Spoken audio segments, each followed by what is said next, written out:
This is Antarctica, the most remote continent on Earth, where nature still rules and every moment feels unreal.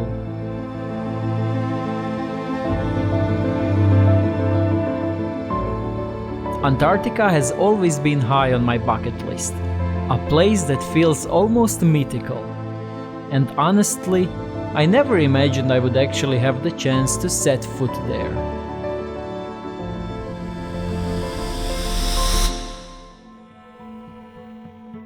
So when my friend Christian told me he was putting together a trip to Antarctica, my answer came instantly.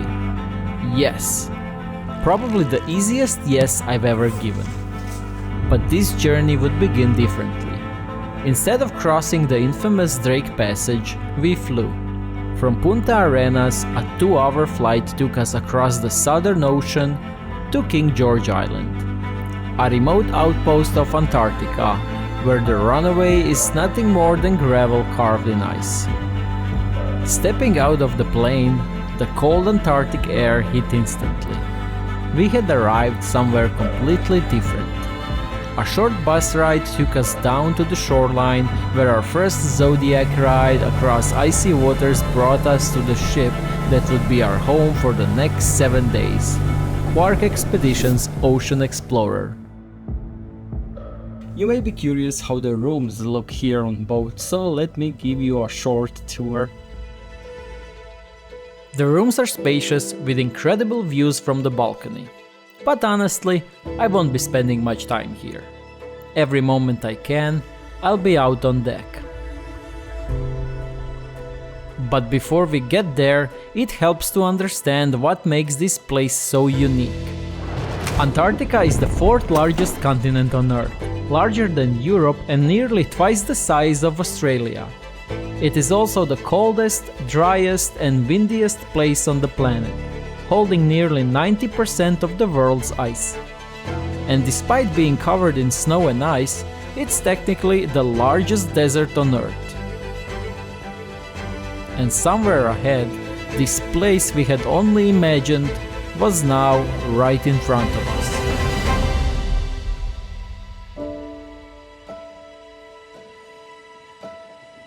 The next morning, we woke up early. Overnight, the ship had reached Polar Point, at the entrance to Charlotte Bay on the Antarctic Peninsula. And then, it was time. Our first step onto Antarctica. We boarded the Zodiacs, heading toward the ice. I could hardly contain my excitement. First landing on Antarctica soil. First time standing on a new continent, and oh my god, guys, like incredible to be able to stand here. Just a few meters from where we landed, we spotted some of the local residents, Weddell seals, resting quietly on the snow. The seals are perfectly adapted to life in Antarctica, spending much of their time on the ice. From the hill above, the view was overwhelming. Icebergs drifted silently through the bay, surrounded by towering mountains and glaciers.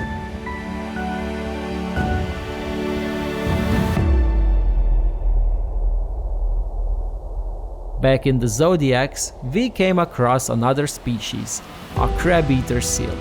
Despite the name, they don't eat crabs, but feed almost entirely on krill, filtering it from the water with specially adapted teeth.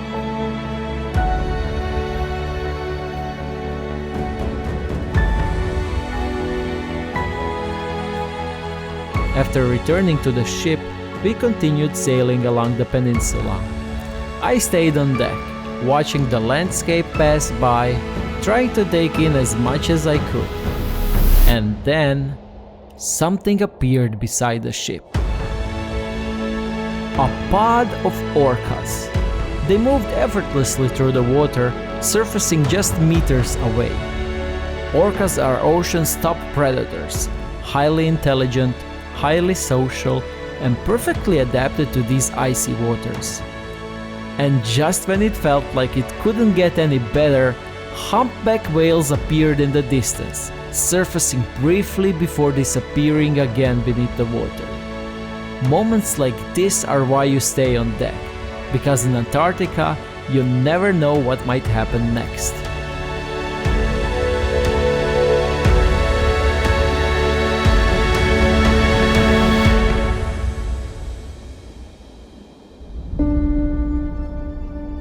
Later that afternoon, we arrived at our second stop, Danco Island.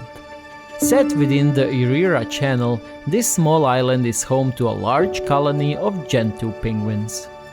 This time we began with a Zodiac cruise, waving between icebergs and getting closer to glaciers that surround this part of the peninsula. Along the way, we kept our eyes open, never knowing what might appear next. After the cruise, it was finally time to step onto the island. And for me, this was something special.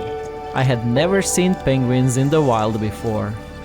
Little figures waddling across the snow and rocks, completely unfazed by our presence. Watching them move through the colony for the first time felt almost surreal.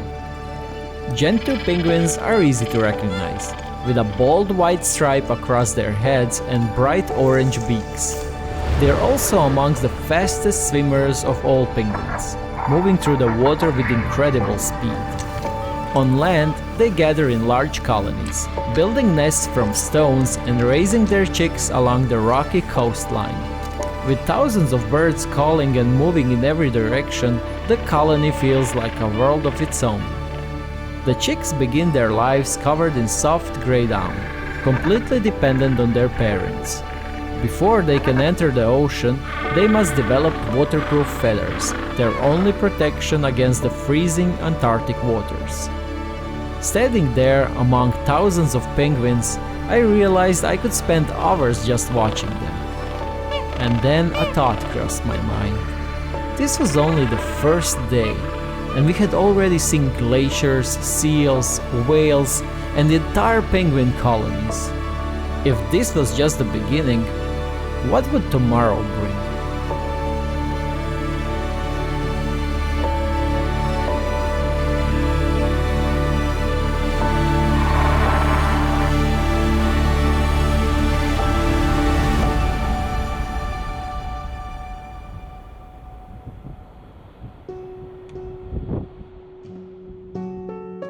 On the morning of our second day, the ship sailed into Flanders Bay, along the western coast of Antarctic Peninsula. A landscape shaped by ice over thousands of years, towering mountains rising straight from the sea, and glaciers slowly spilling down toward the coastline. Massive icebergs drift silently through the bay, fragments of ancient ice broken away from the continent. Looking at how huge these glaciers are, I always wondered how they were formed. Because it's hard to imagine that something this massive, something that looks like a frozen mountain, begins as something as light as snow. Every year Antarctica receives snowfall. Not always heavy storms like we imagine, but steady layers building up over time. Winter after winter, the snow doesn't fully melt. Instead, it slowly accumulates. As more layers settle on top, the weight begins to compress the snow beneath. Air pockets between the snowflakes collapse and the snow becomes denser, turning into something called firn, a stage between snow and ice. Over decades, sometimes centuries, that firn continues to compress until the crystals fuse together and the air is pushed out. What once fell as light snowfall eventually becomes solid glacial ice. This is how glaciers are born. Once enough ice forms, gravity takes over. Even though it looks frozen in place, a glacier moves like a slow river of ice, creeping downhill and carrying ice from the interior of the continent toward the sea. In places like Flanders Bay, the glacier eventually reaches the ocean, forming towering ice cliffs. As pressure builds, cracks begin to appear, until one day, a section finally breaks away. This moment is called calving. A massive slab of ice collapses into the sea, and suddenly an iceberg is born. And every iceberg drifting through these waters may have started as snow hundreds, even thousands of years ago.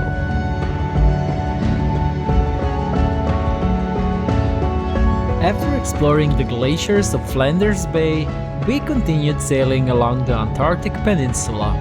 Before long, we entered one of the most beautiful and pristine places in Antarctica, Paradise Harbour. Here, the ocean becomes calm and sheltered, protected from the winds of the open sea. For early whalers, it was a safe anchorage, a rare natural refuge in one of the harshest environments on Earth.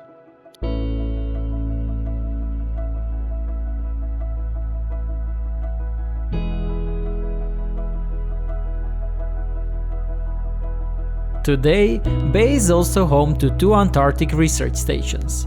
Each summer, scientists return here to study glaciers, wildlife, and the rapidly changing polar environment. One of them is Argentina's Almirante Brown Base, established in 1951. But this quiet place carries one of Antarctica's strangest stories. In 1984, the station's doctor reportedly suffered a breakdown after learning he would need to spend another winter here, completely isolated. Not long after, he set fire to parts of the base, forcing an emergency evacuation. It's a reminder that in Antarctica, the cold isn't always the hardest challenge. Sometimes it's the isolation. And yet, life continues here in its own way. Around the base, penguins wander along the shoreline like permanent residents, curious neighbors living beside the scientists who briefly share their world. Not far from the station, we spotted a nesting colony of Antarctic shags, perched high on the rocky cliffs above the water. And here, for the first time on our journey, we noticed something many people don't expect to see in Antarctica: green.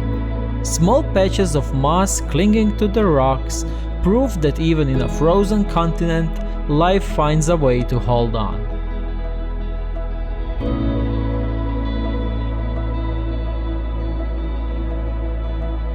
As Paradise Harbour slowly disappeared behind us, the ship pushed onward through calm water and drifting ice. I remained on deck, watching the mountains fade into the distance, because in a place like this, you don't just travel through Antarctica, you feel it.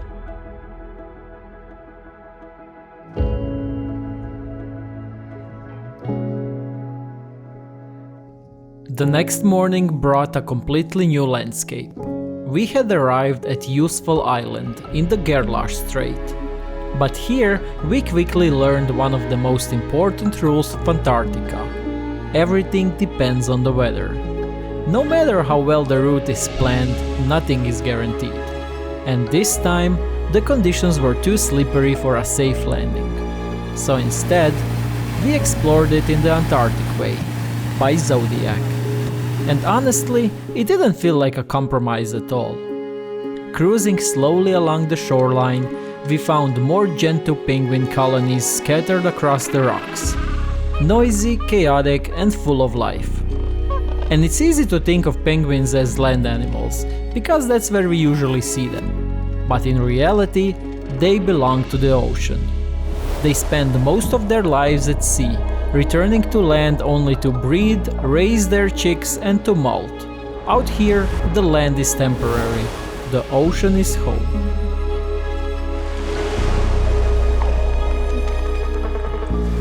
And as we continued drifting around Useful Island, another question came to mind.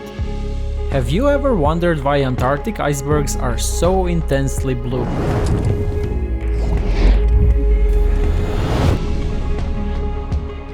The answer is time and pressure. As ice becomes older and more compressed, the air bubbles inside it are slowly squeezed out, making it denser and purer.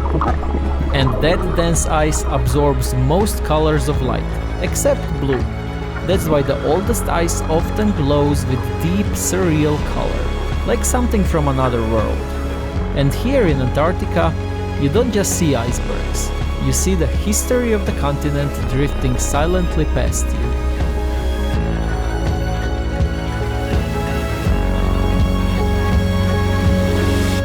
Now we got an announcement and we're gonna do the Polar Plunge. We're gonna be jumping in the cold Southern Ocean. They said the water is approximately 1 degree, outside it's 5 degrees, and I can't wait to experience this. It's something you really cannot miss.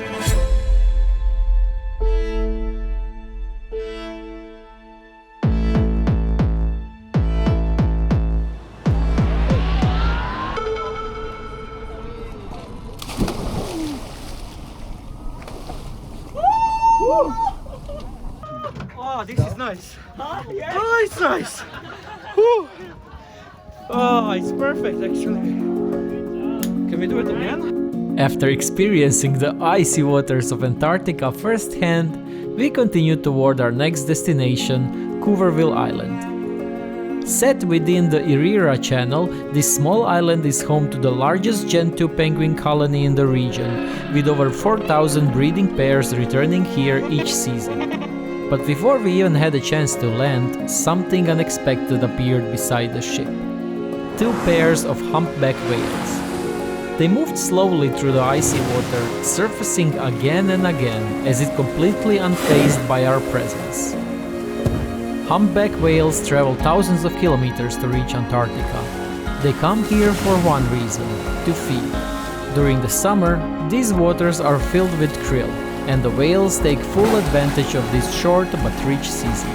That's why they spend so much time near the surface, diving, surfacing, feeding almost constantly. Standing on the deck, watching them this close, it was impossible not to feel small. And as the whales slowly disappeared into the channel, we turned our attention back towards the shore, where thousands of Gentoo penguins waited above the rocks, and Cuverville Island revealed its true identity, not just as a landmark, but as a thriving sanctuary of life.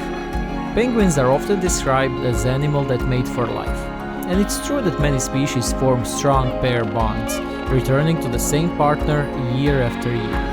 But the reality here in Antarctica is more complicated. Penguin relationships are built on timing, teamwork, and survival. If a breeding season fails, or one partner doesn't contribute enough, the pair may not reunite the following year. In other words, penguins can divorce. And among the most well-known for it are Adelie penguins, which have one of the highest partner change rates in the penguin world. Out here, even love has to follow the rules of nature. Later that evening, we left Cuverville Island behind and continued sailing onward. And as the hours passed, the light began to change. This was the darkest it would get during our entire journey, because in the Antarctic summer, the sun never truly sets, only fading into a soft twilight that lingers across the ice.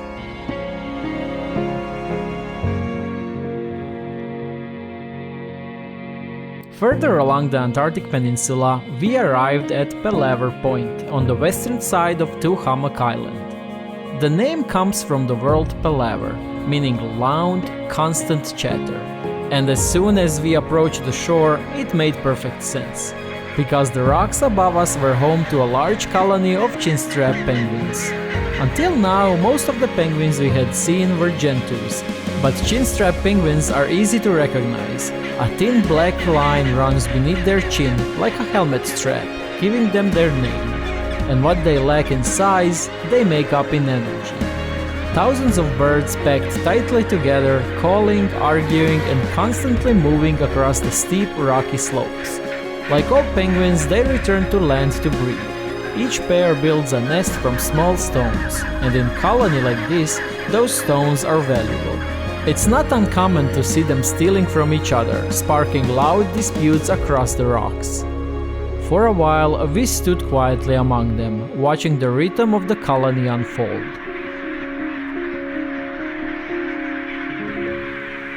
But Antarctica has the last word. Not long after we returned to the ship, the captain made an announcement. A powerful storm was moving in, and we needed to leave immediately to avoid it. our expedition was coming to an end. As the ship slowly turned north, it suddenly hit me. This would be the last time I would see this frozen world. So I stepped back outside, onto the deck, to take it all in one last time. The mountains of ice fading into the distance, the quiet Antarctic waters, the cold air that had become strangely familiar, because soon all of this would be behind us. Ahead lay the open ocean and the notorious Drake Passage. This narrow body of water separates the Antarctic Peninsula from the southern tip of South America. Here, the Atlantic, Pacific and Southern Oceans collide, creating some of the most powerful seas on the planet. There is nothing to stop the wind here. No continents, no islands, just open ocean.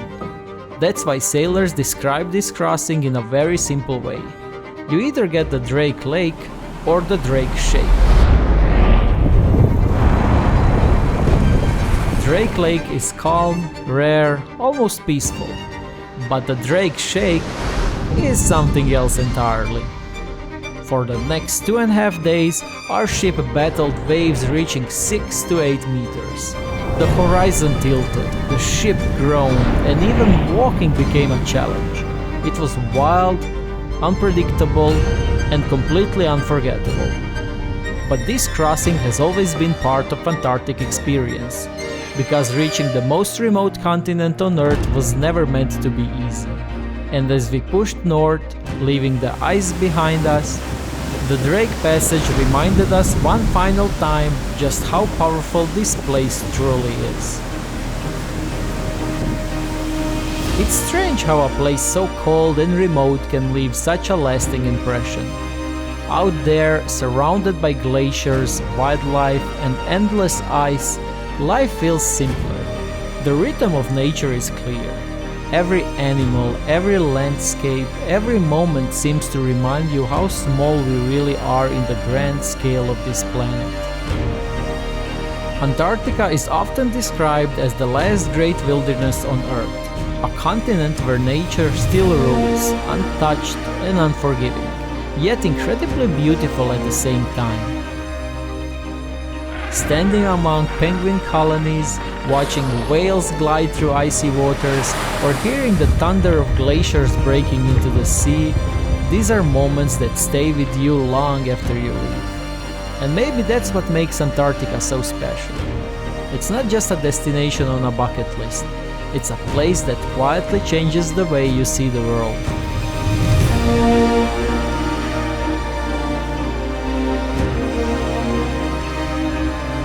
For a brief time, we were lucky enough to witness it.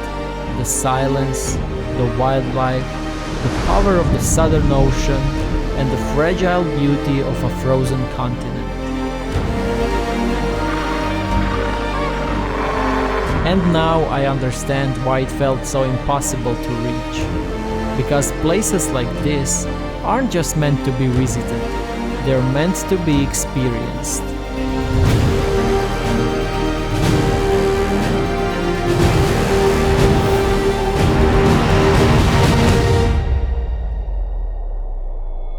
I hope you enjoyed coming along on this journey with me. Thank you for watching, and I'll see you in the next adventure.